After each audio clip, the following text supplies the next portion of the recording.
Top quality और consistent performance के लिए सिर्फ सिल्वर पंप नाम याद रखना।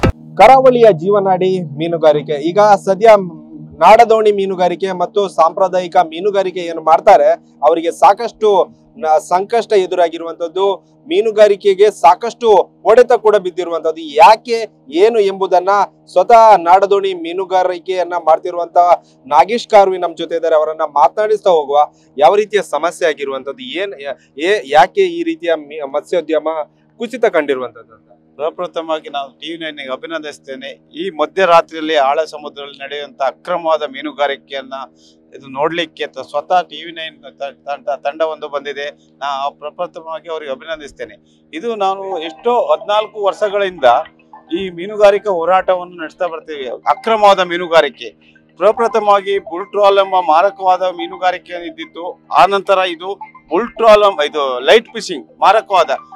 ಇವಾಗಲೇ ನೋಡಿದ ಹಾಗೆ ಬುಲ್ ಟ್ರಾಲ್ ಬಗ್ಗೆ, ಇದು ಲೈಟ್ ಫಿಶಿಂಗ್ ಬಗ್ಗೆ ನೋಡಿದ ಹಾಗೆ ಎಷ್ಟೋ ದಿನದಿಂದ ಇದಕ್ಕಿಂತ ಆಕರ್ಷಣವಾದ ಮೀನುಗಾರಿಕೆಯನ್ನು ಮಾಡ್ತಿದ್ದಾರೆ. ಇದು ನಮ್ಮ ನಾಡದೋಣಿ ಮೀನುಗಾರಿಕೆ ಭಾರಿ ಕಷ್ಟ ಆಗ್ತಿದೆ. ಇಷ್ಟು ದಿನದಲ್ಲಿ ನವೆಂಬರ್ ತಿಂಗಳೊಳಗೆ ನಾವು ಮೀನುಗಾರಿಕೆಯನ್ನು ಸ್ಥಗಿತಗೊಳಿಸಿ ಸಣ್ಣ ಪುಟ್ಟವರು ಭಾರಿ ಸಂಕಷ್ಟದಿದ್ದಾರೆ. ಇದು ಎಲೆಜಿನ್ ಲೈಟ್, ಚೈನಾದಂತ ಮಾರಕವಾದ ಲೈಟ್ ಅನ್ನು ಇಟ್ಟು ದೊಡ್ಡ ತಾಯಿ ಮೀನನ್ನು ಆಕರ್ಷಣೆಯಿಂದ ಹಿಡಿಯುವಂತದ್ದು ಇವಾಗಲೇ ನೀವು ನೋಡಿದ್ದೀರಿ, ವಿಡಿಯೋದಲ್ಲಿ ನೋಡಿದ್ದೀರಾ. ಅದಲ್ಲದೆ ಮುಂದಿನ ದಿನದಲ್ಲಿ ಇದೇ ತರ ಮುಂದಿದ್ರೆ ನಮ್ಮ ಈ ಸಮುದ್ರ ಮೀನುಗಳ ಸಂತತಿ ನಾಶ ಆಗುವುದಲ್ಲದೆ ನಮ್ಮ ಮೀನುಗಾರಿಕೆ ಎಂಬ ಇದನ್ನು ಹೋಗ್ತದೆ. ಆದ್ರೆ ಇವಾಗಲೇ ನಾವು ನೋಡಿದ ಹಾಗೆ ದೊಡ್ಡ ಬೋಟುಗಳು ಮತ್ತೆ ಮುಂದೆ ಇದೆ ದೊಡ್ಡ ಲೈಟ್ಗಳನ್ನು ಹಾಕಿ, ಆಕರ್ಷಣವಾದ ಲೈಟ್ಗಳನ್ನು ಹಾಕಿ ಮೀನುಗಳ ಸಂತತಿಯನ್ನೇ ನಾಶ ಮಾಡ್ತದೆ, ಮರಿಮಟ್ಟೆಯನ್ನು. ಇಲ್ಲೇ ನೋಡಿದ್ರೆ ನೀವು ಪಕ್ಕದಲ್ಲಿ ಕಲ್ಲಿದೆ, ಆ ಕಲ್ಲು ಹತ್ರ ನಮ್ಮ ಮರಿಮಟ್ಟಿ ಇಡುವಂತ ಮೀನುಗಳನ್ನು ಈ ಲೈಟಿನ ಆಕರ್ಷಣೆಗೆ ಬರ್ತದೆ. ಬಂದವಾಗ ಈ ಲೈಟನ್ನು ಒಂದು 5-6 ತಾಸು ಲೈಟ್ ಇಟ್ಟು ಆ ನಂತರ ಮತ್ತೊಂದು ಬೋಟ್ ಹೊಡೆಯೋದ್ರಿಂದ ಆ ಮೀನಿನ ಸಂತತಿಯನ್ನು ನಾಶ ಮಾಡೋದಲ್ಲದೆ ದೊಡ್ಡ ಉದ್ಯಮಿಗಳ ಮಾಡ್ತಾ ಇರುವಂತ ಇದು ಅಕ್ರಮ ಮೀನುಗಾರಿಕೆ. ಇತ್ತೀಚೆಗೆ ಅಷ್ಟೇ ಒಂದು ದೊಡ್ಡ ಮಟ್ಟದ ಪ್ರತಿಭಟನೆಯನ್ನ ಕೂಡ ಮಾಡಿರುವಂತದ್ದು. ನಮ್ಮ ಪಕ್ಕದ ಜಿಲ್ಲೆಯಲ್ಲೇ ಮೀನುಗಾರಿಕಾ ಸಚಿವರು ಇರುವಂತದ್ದು. ಇದ್ರ ಬಗ್ಗೆ ಅವರಿಗೆ ಏನಾದ್ರು ಗಮನಕ್ಕೆ ತರುವಂತ ಕೆಲಸವನ್ನ ನೀವು ಏನಾದ್ರು ಮಾಡಿದ್ರಾ ಅಂತ? ನಾವು ಹಲವು ಬಾರಿ ಅವ್ರ ಜೊತೆ ನಾವು ಮಾತುಕತೆ ಮಾಡಿದ್ದೇವೆ. ಅವರು ನಮ್ಗೆ ಪ್ರಪ್ರಥಮವಾಗಿ ನಿಮ್ಮ ಜೊತೆ ನಾವು ಇರ್ತೇವೆ ಅಂತ ಹೇಳಿದ್ದಾರೆ. ಆ ನಂತರ ಯಾವುದೇ ನಮ್ಗೆ ಅವರಿಂದ ಸ್ಪಂದನೆ ಸಿಗ್ತಿಲ್ಲ. ನಾವು ಮೊನ್ನೆ ಒಂದು ಮಾರ್ಸ್ವಾಮಿಯಲ್ಲಿ ದೊಡ್ಡ ಪ್ರತಿಭಟನೆಯನ್ನು 3 ಜಿಲ್ಲೆಯಿಂದ ರಾಜ್ಯಾದ್ಯಂತ ಪ್ರತಿಭಟನೆ ಮಾಡಿದ್ದೇವೆ. ಆದ್ರೆ ಅದನಂತರ ನಮ್ಗೆ ಇಲಾಖೆಯವರು ನಮ್ಮ ಬೇಡಿಕೆಯನ್ನು ಈಡೇರಿಸ್ತೇವೆ ಅಂತ 10 ದಿನದೊಳಗೆ ಈಡೇರಿಸ್ತೇವೆ ಅಂತ ಮಾತು ಕೊಟ್ಟು ಹೋಗಿದ್ರು.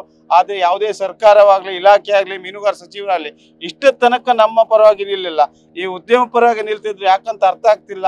ಅದನ್ನು ನಾನು ಈ ಮಾಧ್ಯಮ ಮೂಲಕ ಹೇಳುದೇನೆಂದರೆ, ಮೊನ್ನೆ ನಡೆದಂತ ಮೀನುಗಾರಿಕೆ ಇಲಾಖೆಯವರು ಬಂದಿದ್ರು, ನಾವು 10 ದಿನದೊಳಗೆ ಮಾಡ್ತೇವೆ ಅಂತ ಹೇಳಿದ್ರು, ಇನ್ನೂರಿಗೂ ಆಗ್ಲಿಲ್ಲ. ಮುಂದಿನ ದಿನದಲ್ಲಿ ಇದು ಆಗ್ಲಿಲ್ಲ ಅಂತ ಹೇಳ್ರಿ ನಾವು ದೊಡ್ಡ ಉಗ್ರ ಮಟ್ಟದ ಹೋರಾಟ ಮಾಡ್ತೇವೆ. ಅದು ನ್ಯಾಯ ಸಿಗುವ ತನಕ ನಾವು ಹೋರಾಟ ಬಿಡುವುದಿಲ್ಲ ಅಂತೇಳಿ ಮಾಧ್ಯಮ ಮೂಲಕ ಹೇಳಿ ತಿಳಿಸ್ತೇನೆ. ನಮ್ಮ ಅಂದ್ರೆ ಇತ್ತೀಚೆಗೆ ಅಂದ್ರೆ ಒಂದು ಜೂನ್ ತನಕ ಅಂದ್ರೆ ಮೇ ತನಕ ಕೂಡ ನೀವು ನಾಡದೋಣಿ ಮೀನುಗಾರಿಕೆ ಈ ಹಿಂದೆ ಮಾಡ್ತಾ ಇದ್ರಿ. ಆದ್ರೆ ಈಗ ನವೆಂಬರ್ ಅಂತ್ಯದಲ್ಲಿ ಎಲ್ಲವನ್ನ ಕ್ಲೋಸ್ ಮಾಡ್ಬೇಕಾದಂತ ಪರಿಸ್ಥಿತಿ ಬಂದದ್ದು. ಅದಕ್ಕೆ ಏನು ಪ್ರಮುಖ ಕಾರಣ ಏನು ಅಂತ? ಇದಕ್ಕೆ ಪ್ರಮುಖವಾದ ಕಾರಣ ಮಾರಕವಾದ ಲೈಟ್ ಫಿಶಿಂಗ್ ಹಾಗೂ ಬುಲ್ ಟ್ರಾಲ್, ಇದೆರಡು ಮಾರಕವಾದ್ದು. ಇದು ಈಗ ನಾವು ಬುಲ್ ಟ್ರಾಲ್ ಅಂದ್ರೆ 1 ತಿಂಗಳಲ್ಲಿ ಬುಲ್ ಟ್ರಾಲ್ ಮಾಡ್ತಾರೆ, ಈಗ ಸ್ಥಗಿತಗೊಳಿಸಿದೆ.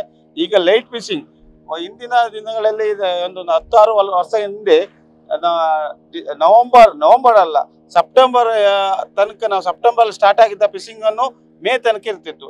ಈಗ ನವೆಂಬರ್ ಪ್ರಥಮದಲ್ಲಿ ನಾವು ನಾಡದೋಣಿ ಮೀನುಗಾರಿಕೆ ಸ್ಥಗಿತಗೊಳಿಸ್ತಿದೆ. ಕಾರಣ ಇದೆ ಲೈಟ್ ಫಿಶಿಂಗು.